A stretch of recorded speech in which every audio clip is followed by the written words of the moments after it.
एकादशी तिथि पर विधि पूर्वक भगवान विष्णु और माँ लक्ष्मी की पूजा अर्चना करने का विधान है।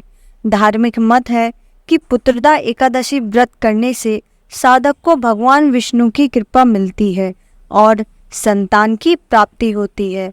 साथ ही यश, कीर्ति, सुख और समृद्धि में भी वृद्धि होती है।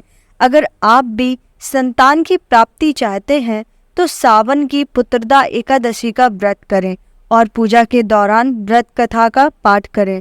इससे साधक के जीवन में खुशियों का आगमन होता है। आइए सुनते हैं पुत्रदा एकादशी की व्रत कथा। प्राचीन कथा के अनुसार द्वापर युग की शुरुआत में एक नगरी थी जिसका नाम महेरुपति था। इस नगरी में महिजीत नाम का राजा राज्य करता था, लेकिन उसको पुत्र ना होने की वजह से राजा को राज्य सुखदायक नहीं लगता था। पुत्र की प्राप्ति के लिए राजा ने कई तरह के उपाय किए। एक बार राजा ने सभी ऋषि मुनियों, सन्यासियों और विद्वानों को बुलाया और उनसे पुत्र प्राप्ति के उपाय पूछे। सभी ने राजा की समस्या को सुनकर कहा कि हे राजन, तुमने पूर्व जन्म में सावन माह के शुक्ल पक्ष की एकादशी के दिन तालाब से एक गाय को जल नहीं पीने दिया था, जिसकी वजह से गाय ने तुम्हें संतान न होने का श्राप दिया था। इसकी वजह से तुम पुत्र की प्राप्ति से वंचित हो।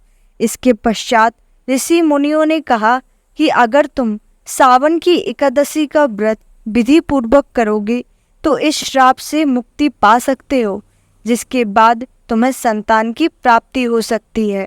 इसके बाद राजा ने सच्चे मन से सावन की एकादशी का व्रत किया। इस व्रत के पुण्य से राजा की पत्नी गर्भवती हुई और पुत्र को जन्म दिया। धार्मिक मान्यता है कि पुत्रदा एकादशी व्रत करने से भगवान विष्णु प्रसन्न होते हैं और साधक की सभी मुरादें पूरी होती हैं। जय श्री हरि।